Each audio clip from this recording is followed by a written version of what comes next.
Salut à tous, c'est heureux de vous accueillir dans le magazine littéraire de CRTV News. Le français tel qu'il se donne à lire et entendre de nos jours est truffé d'imperfections. C'est peu dire que d'affirmer d'ailleurs qu'en la matière, l'écart devient la norme. On pourrait d'ailleurs aussi reprendre à notre compte cette formule du philosophe camerounais Hubert Molondiana. Eh bien, on écarte la norme ou on normalise l'écart. Une enseignante camerounaise de langue française et anglaise qui insupporte cette situation se propose d'amorcer une inversion de la tendance à travers un opuscule où elle passe en revue les erreurs liées à cet usage de la langue et elle fait quelques corrections qui s'imposent. Joséphine Léontine Massila vient d'écrire Notre français, ses erreurs si répandues au quotidien. Madame, bienvenue dans cette émission. Merci, monsieur Serge Pout. Okay. Ça va, très bien? Très bien, comme vous pouvez le constater. Alors, je voulais amorcer cet entretien par vous demander quel a été l'élément déclencheur de la rédaction de cet opuscule. Quelle est la situation? Est-ce qu'il existe une situation, un mot que vous avez entendu qui vous a secoué, qui vous a effrayé? Voilà. Bon, peut-être pas effrayé. Une situation particulière. Il y a eu beaucoup de situations. Mais je peux dire que les situations qui ont vraiment déclenché la rédaction de cet opuscule, c'est mon contact avec les médias. Parce que je connais l'importance des médias, je connais l'impact que les médias ont sur le grand public. Et lorsque j'entends des erreurs, pour ne pas dire des fautes basiques sur les médias, je me suis dit, ah là, il y a quelque chose à faire. Parce que déjà, les enseignants ont beaucoup de difficultés. S'il arrive maintenant que les médias viennent renforcer ces difficultés, chacun doit apporter quelque chose à l'édifice. Alors, vous faites d'ailleurs une classification des sources d'erreurs. Les médias sont là. Vous entendez quoi souvent à travers les médias, on va dire quoi, audiovisuels, écrits? Les deux. Bon, je lis beaucoup les journaux aussi. Les deux. Qu'est-ce que j'entends? Bon, pour être d'actualité, par exemple, cette période-ci, j'entends presque tous les médias du Cameroun qui disent « Ah, les enfants vont en congé de Pâques. Que les congés de Noël, c'est en décembre. » Ça, par exemple, presque tous les médias. J'ai rarement entendu les vacances de Noël et les vacances de Pâques. Or, nous savons que va en congé, c'est lui qui travaille, est mis en congé par son patron. Alors, qu'est-ce que les élèves, les enseignants vont en vacances? Donc, parler de vacances ou de congés, ça n'a rien à voir avec la durée de l'activité. Donc, que ce soit long ou court, là n'est pas l'élément, l'indicateur du choix du mot. Le congé, qui est un mot singulier, parce que tout le monde dit les congés, non. Le congé concerne ceux qui travaillent, le congé de maternité, le congé de paternité, le congé de maladie, etc. Par contre, les enfants vont en vacances. Les vacances de Noël, les vacances de Pâques et les grandes vacances. Alors là, c'est plutôt le vocabulaire. Hein, ici, là, c'est le vocabulaire. Est-ce qu'il y a des fautes de grammaire? Ah oui, oui, tout à fait, les fautes de grammaire. Là, je prends par exemple ce qui semble être en vogue maintenant, c'est, tout le monde dit avec beaucoup d'aisance, s'il faille. Là, ça s'il faille faire, oui, s'il faille aller à Douala par train, moi je ne peux pas le faire. Non, là encore, vous convenez avec moi que c'est une énormité. Vous nous renvoyez au Bécherel, là. Oui, mais le Bécherel nous accompagne tous les jours. Absolument. Il devrait nous accompagner. Alors, est-ce que ce n'est pas l'indicateur de ce qu'on a levé le pied sur la grammaire, depuis l'école d'ailleurs? Hein? Oui, tout à fait. Entre autres, on a levé le pied. Et puis aussi, il faut reconnaître que lorsqu'on parle d'enseignants, lorsqu'on parle d'enseigner, la plupart, disons, je peux dire 80 à 90% d'enseignants au Cameroun sont dans le privé. Et très souvent, c'est des enseignants qui n'ont pas fait des écoles professionnelles. Donc, c'est des enseignants qui n'ont pas la pédagogie qu'il faut, la didactique des langues. Très souvent, ils essaient de se rappeler ce que leur enseignant faisait, ou alors ils récitent carrément le livre, parfois eux-mêmes sans très bien comprendre. À partir du moment où on ne comprend pas très bien, où on ne maîtrise pas les fondamentaux, c'est pas évident de transmettre et surtout d'insister là où il faut insister, là où il faut attirer l'attention des enfants pour qu'ils ne reprennent pas, qu'ils ne répètent pas la faute. Là, on revient à la source. Ici, vous pointez le doigt sur les enseignants peu sûrs Exactement. Et ils sont de plus en plus peu sûrs aujourd'hui. Oui, mais tout à fait, ils sont de plus... Ça, je peux pas dire, c'est pas seulement les anciens. Vous savez que la plupart des domaines... Bon, l'évolution du monde, l'évolution de la technologie, les effectifs, le temps on court derrière le temps, il y a beaucoup de facteurs qui font que l'enseignement n'est plus ce qu'il était à notre époque. Est-ce que le temps d'aujourd'hui ne donne pas l'impression que la grammaire est devenue la grand-mère? Un peu vieillotte, quoi. C'est-à-dire qu'on peut s'en passer. Malheureusement, c'est ça. Malheureusement, c'est ça. Donc la grammaire, mais à un moment dans l'école, nous étions élèves à ce moment, une faute de grammaire, c'était -4. -4 fautes, -4 points. Points, voilà, -4 points, Oui. faute de non-sens, de contresens même. Exactement. Aujourd'hui, c'est combien? Non, ça n'existe plus. La tendance maintenant, c'est à la communication. Si on a compris ce que l'enfant voulait dire, ça va. Parce que si on insiste trop sur les fautes... Bon, c'est aussi un peu l'influence de la culture anglo-saxonne. Parce que chez les anglo-saxons, généralement, on n'insiste pas sur la faute. On insiste sur ce qui est bien. Par exemple, quand on corrige le GCE, c'est le positive marking. Donc, vous faites une rédaction, par exemple, de 100 mots. On voit là où vous avez bien conjugué le verbe, là où l'orthographe est bonne, là où vous avez bien accordé, et on vous donne des bonus. Donc, c'est positive marking. On ne vous pénalise pas pour les efforts, les fautes. Donc, on vous encourage à aller de l'avant. Donc, le fond est plus important que la forme. Exact, exact. Ouais. Alors, l'autre source aussi de légèreté, de ventilation de ces erreurs, c'est l'art, à travers la musique. Oui. Et l'humour aussi. Alors la musique, à une époque aussi, mais on va toujours dire qu'on est passéiste, les musiciens, les chanteurs reprenaient les textes écrits par de véritables auteurs. C'était même souvent proposé comme outil didactique. Oui. Aujourd'hui, on a l'impression que... moins on écrit bien, moins on parle bien, plus on est populaire, plus on est vedette, on est star, malheureusement. Donc ce que les enfants entendent, ce qu'on donne à entendre à travers les médias, c'est ce que les enfants reproduisent. C'est du charabia. Ah bon, c'est pas les... Bon, tout le monde grandit avec ça. On grandit avec ça. Et puis, de fil en aiguille, de parents à enfants, d'enseignants à élèves, tout le monde répète, recycle les mêmes fautes. Il faut, sauf que... Vous entendez souvent ça? Oui, bon, là encore, là, c'est... C'est commun, c'est le... Oui, mais ça, c'est commun parce que c'est une faute d'interférence.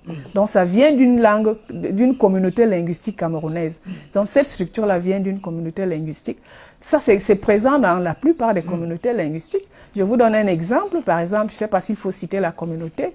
Moi, ça m'a choqué, pas dire choqué, ça a attiré mon attention parce que je suis assise quelque part avec mes neveux, et puis l'un d'entre eux vient dire à son petit frère, « Oh, Aimé, on t'appelle avec papa. Nous sommes assis là, papa n'est pas là, on l'appelle avec papa. » Je dis, mais qu'est-ce qu'il veut dire? Mais lui, il a compris. Vous commencez un journal en anglais, vous allez dire « Good afternoon », le journal de 13 h, le journal de 15 h. De 17 h par exemple, puisque c'est bilingue. Good afternoon. Mais en français, un journaliste francophone vient dire « Bon après-midi » pour ouvrir un journal. Ça ne se dit pas en français. Ça, c'est l'influence de l'anglais. Bon après-midi, ça veut dire au revoir l'après-midi, comme bonne journée, comme bonne soirée. Donc, on commence un journal à 13 h, c'est bonjour. 15 h, c'est bonjour. 17 h, c'est bonjour. Bon, mais ça, c'est différent. Alors, la chimamelure, vous connaissez cette expression? Non, pas vous n'êtes pas très up-to-date, comme on dit. Non, pas du tout. Je ne suis pas très up-to-date, malheureusement. Non, la chimamelure, c'est trop bon. Voilà, c'est un peu... c'est merveilleux. En fait, c'est l'expression... oui, je travaille en réalité... argotique, hein. Oui, je travaille, justement, ce que je voulais dire. Je ne travaille pas beaucoup sur l'argot. Je travaille beaucoup plus sur le côté syntaxique et lexical de la langue. Parce que là, c'est tout un autre domaine. Alors, il y a les articles aussi. Vous pointez... également les articles qu'on utilise parmi les différentes dérives. Hein. Oui, non, là c'est vraiment général, quel que soit l'âge, quel que soit le niveau d'instruction, quel que soit le diplôme, quelle que soit la profession. Vous allez entendre, je suis dans le taxi, oui, je suis dans le bus, nous sommes en train d'entrer à Yaoundé, je suis dans le bus. Et on dit quoi on devrait dire je suis dans un taxi, je suis dans un bus. Pourquoi? Il faut un article indéfini parce qu'il y a une multitude de bus.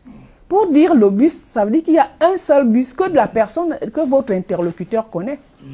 Malheureusement, à partir de nos langues, parce que nous n'avons pas plus ou moins la plupart des langues n'ont pas ces articles, alors que le français a les articles définis, indéfinis, partitifs, personnels, des nombreux articles avec le féminin, le singulier. Finalement, ça nous embrouille. Mais quand vous écoutez les gens, en général, tout le monde utilise les articles définis à la place des articles indéfinis. Mais le français, c'est une langue qui est dynamique, non? Et qui s'endogénéise, qui s'enracine. Le français, avec la francophonie et tout ce qu'on dit aujourd'hui, se nourrit de ces langues. Exactement. Pourquoi est-ce que vous trouvez que les environnements ou l'enrichissement du français par ces langues, ces parlers locaux, est un problème? Non, je ne suis pas contre l'enrichissement. Et je ne dis pas que c'est un problème de manière absolue. Ce que je veux dire, c'est que dans la société, il y a beaucoup de groupes de gens. Il y a des gens qui aiment bien parler, qui aiment bien faire. Il y a des gens qui, je me rappelle la citation de Confucius, qui dit « La grandeur d'un homme réside dans sa capacité à corriger ses erreurs et à se renouveler continuellement. » Il y a des gens comme ça dans la vie, tout ce qu'ils font, ils veulent mieux faire. Comment situez-vous, on va dire quoi, la limite du permis dans l'enrichissement, dans les mutations que le français devrait avoir, jusqu'où ne pas trop aller? Ce que nous voulons dire, c'est par rapport aux structures, par rapport à la syntaxe. Mais là encore, lorsque nous parlons, je veux dire, nous avons connu des situations où nos enfants ont perdu des opportunités d'emploi parce que tout simplement, ils n'étaient pas capables de se faire comprendre par celui qui les interviewait. Oui, dans le cas des entretiens d'embauche. Les entretiens d'embauche, des situations où certains s'exprimaient un peu bien, mais lorsqu'on voulait les tester à l'écrit, ce qu'ils écrivaient n'était pas déchiffrable. Donc, il faut... On peut aller jusqu'où on ne peut-on pas aller. Il faut aller jusque là où on est sûr de garantir un minimum d'interactivité communicationnelle. Ou alors, peut-être qu'on devrait couper la poire en deux. Oui. Quand on est dans le domaine de l'oralité ou au ras des quartiers, on peut utiliser parler métissé. Oui. Mais quand il est question d'écrire, dans le cadre du travail... Ou de faire un rapport, ou de faire une conférence nationale ou internationale. Oui. À ce moment, on respecte au pied de la lettre. C'est pour cela qu'il y a quand même des niveaux de langue. Le problème réside dans le fait que si on se laisse aller seulement en disant langue familière, et les enfants captent ces structures et les cristallisent, lorsqu'ils s'en vont à l'école, ça devient très difficile de les corriger. C'est pour cela que même dans un contexte familier, les parents devraient faire l'effort. Par exemple, il y a la situation, lui là, ta sœur elle a dit là que je veux lui voir. Ça c'est tellement... Alors vous avez justement un petit florilège ou un grand florilège dans votre opuscule. On va peut-être parcourir ça dans quelques instants. Là, parlerai de toi, tu lui as vu. Voilà. Ça, c'est ce qu'ils ont entendre, hein. On entend ça au quotidien. Oui, bon, mais c'est normal. C'est ça, on l'en comprend parfaitement parce que quelle est l'origine de ces fautes? C'est la structure du verbe. Et la structure du verbe, surtout lorsqu'on arrive à des verbes transitifs, directs ou indirects. Tant qu'on n'a pas maîtrisé la structure du verbe, c'est difficile de passer au pronom personnel, complément d'objet direct ou indirect. Et là, ça se répercute également sur les pronoms relatifs. Il y a cette confusion entre que et donc. C'est courant. Hein? Oui, c'est courant, c'est parce qu'on ne connaît pas la structure du verbe. Si on sait que le verbe se construit avec la préposition de, on saurait qu'on utilise donc. Si on sait que le verbe, il n'y a pas de préposition, c'est un verbe transitif direct, complément d'objet direct, on n'utiliserait que la fille que je cherche, l'argent dont j'ai besoin, le livre dont vous parlez, parce que parler d'un livre, avoir besoin de quelque chose, à partir du moment où on sait que dans la structure du verbe, il y a la préposition de, automatiquement on sait que le pronom relatif sera donc. Alors on va revenir maintenant, en ouvrant votre ouvrage au niveau du sommaire, quelques corrections importantes à faire. D'abord, le troisième exemple, quitter de ou quitter, quelle est la meilleure formule? Ah oui, là, je crois que je vous demanderai d'ouvrir les oreilles chaque fois que vous écoutez les Camerounais. Vous entendrez tout le monde dire « Je suis quitté de la maison ce matin. Quand je suis quitté de la maison, il pleuvait. » Là, il y a un double problème. Le double problème, c'est que le verbe « quitter » est un verbe transitif direct. On quitte un endroit, on quitte une personne. J'ai quitté la maison. À partir du moment où il est transitif direct, comme on voit là, c'est l'auxiliaire avoir. Mais les gens disent je suis quitté. Il y a deux fautes. Utiliser l'auxiliaire être avec le verbe quitter, parce que quitter ne fait pas partie des verbes qui s'utilisent avec l'auxiliaire être, comme venir, aller, mourir, naître, etc. Non. J'ai quitté la maison. Et puis il y a risquer, rater et risquer de rater. Oui. En page 8. Là aussi, c'est tous les jours et partout. C'est un verbe qui a deux structures. Lorsqu'il est suivi par un autre verbe, c'est toujours risquer de faire quelque chose. Risquer de dire quelque chose. Et lorsqu'il est suivi par un nom, la préposition disparaît. Donc, il risque la mort, il risque la prison, mais il risque de tomber, il risque d'échouer, il risque de... Donc, chaque fois qu'un verbe vient après, il faut mettre la préposition. Il y a une série de verbes comme ça, c'est risquer de, accepter de, refuser de, promettre de. Beaucoup de gens avalent ces deux, comme s'ils connaissent seulement la structure risquer plus non. On risque la mort. On risque la mort parce que la mort c'est un nom. Ouais. Voilà, mais quand c'est un verbe, on met deux. Alors on risque maintenant peut-être de Très se bien. mordre la langue avec Très vite. grasse et grosse. Oui. Grasse et grosse. Oui. Grassir ou grossir. Oui. Voilà. Voilà. Bon, là, on commence par grasse et grosse. La plupart des personnes pensent que quand on dit grosse, ça veut dire que, par une femme, par exemple, qu'elle est enceinte. Mais quand on dit, oh, cette femme est grasse, ce n'est pas tout à fait correct.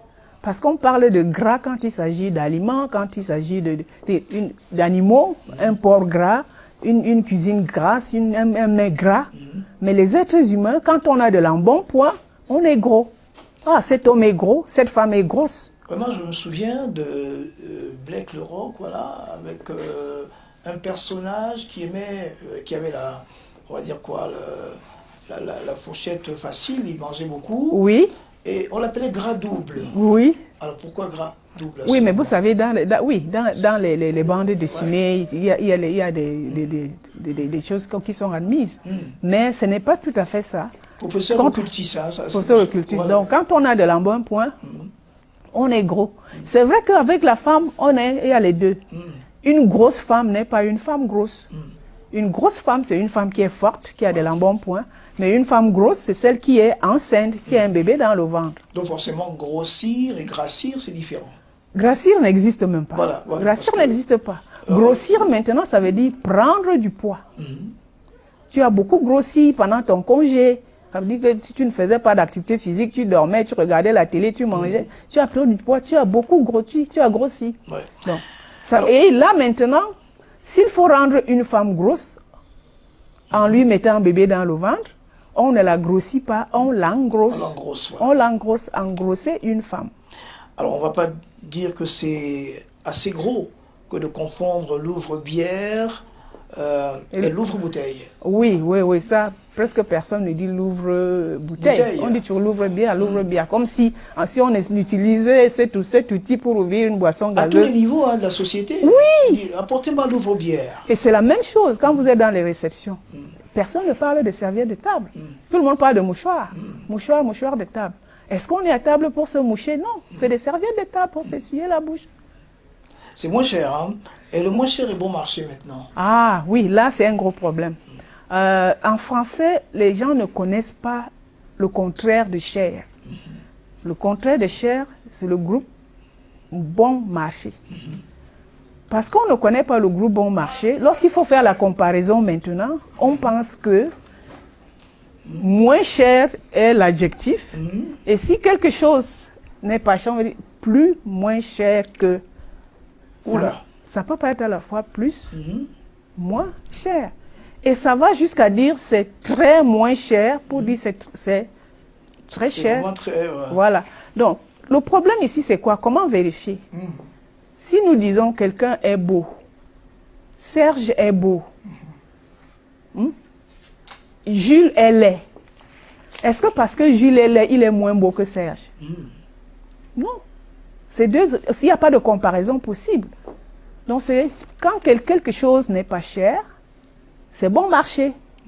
Bon, si on veut comparer deux choses qui sont bon marché, on va dire plus bon marché que Donc, on va dire, le riz est plus bon marché que la banane plantain. Le riz, la banane plantain est moins bon marché que le riz.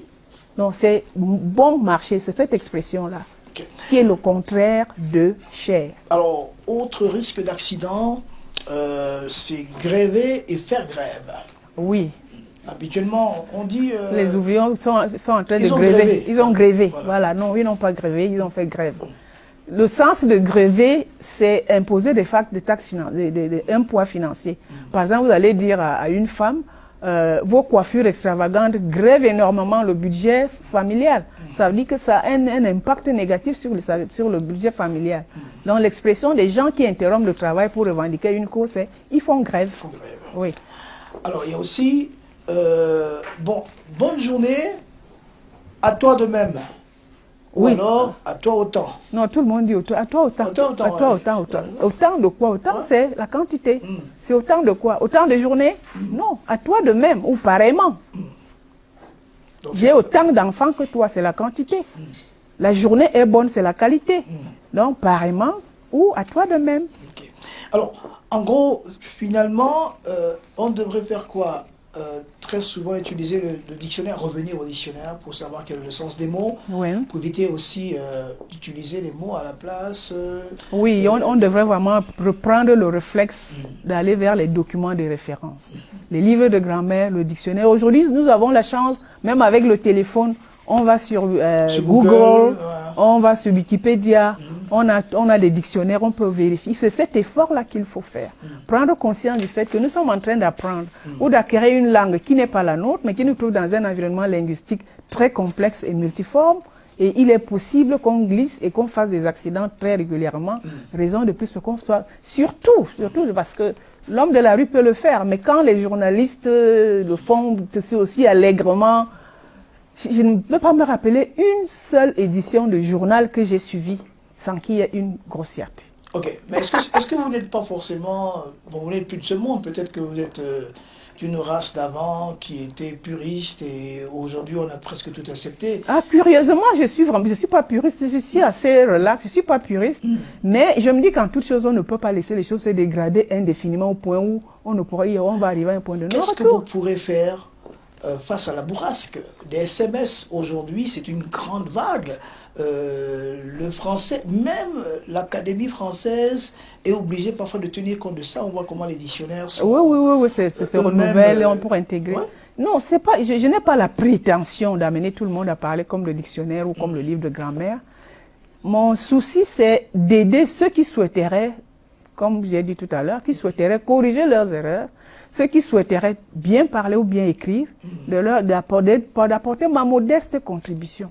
Quel que soit le problème social que vous prenez, il a toujours une très grande ampleur.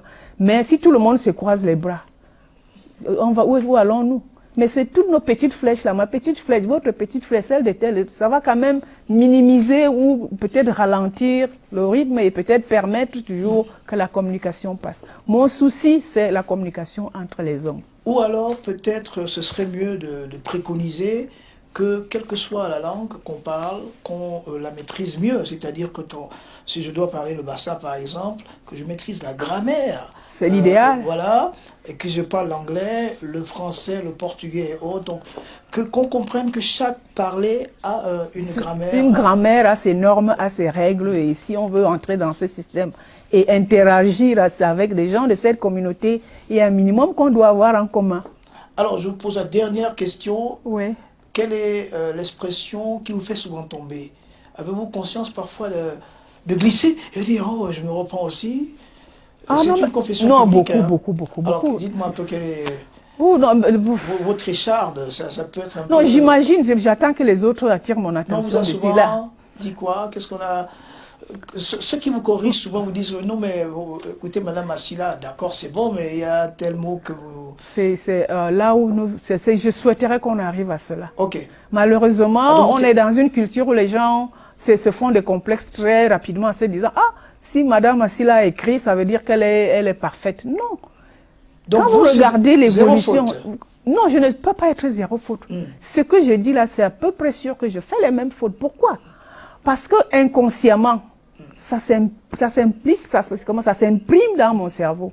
Et j'ai grandi avec certaines, donc le parler étant quelque chose d'automatique, de mécanique, parfois je ne m'en rends pas compte. C'est que l'effort que moi je fais, c'est quand j'ai déjà sorti une phrase, c'est de prendre un petit recul en me disant, est-ce que j'étais dans la bonne voie? Mais je sais que comme tout le monde, nul n'est parfait, l'erreur est humaine, les fautes sont langagières, tout le monde. Et alors, une autre formule, personne n'est parfaite.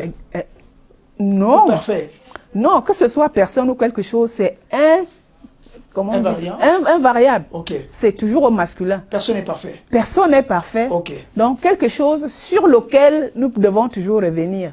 Pas quelque chose sur laquelle. Sur laquelle. Non. Alors, par exemple, sur l'amour au pluriel. Les amours. Les amours. Oui. Et là, ça devient féminin maintenant. Oui, oui, oui. Okay, oui. absolument. Oui. Nos amours perdus. Ok. Notre français, ces erreurs si répandues au quotidien, c'est Joséphine Leontine Massila, vous êtes enseignante à la retraite. Oui, à la retraite depuis 4 ans. Mais toujours éveillée. Ah oui, l'enseignant est enseignant jusqu'à la tombe. Il est comme le médecin, comme l'infirmier, jusqu'à la tombe. Merci beaucoup. C'était Célib qui chante. À samedi prochain.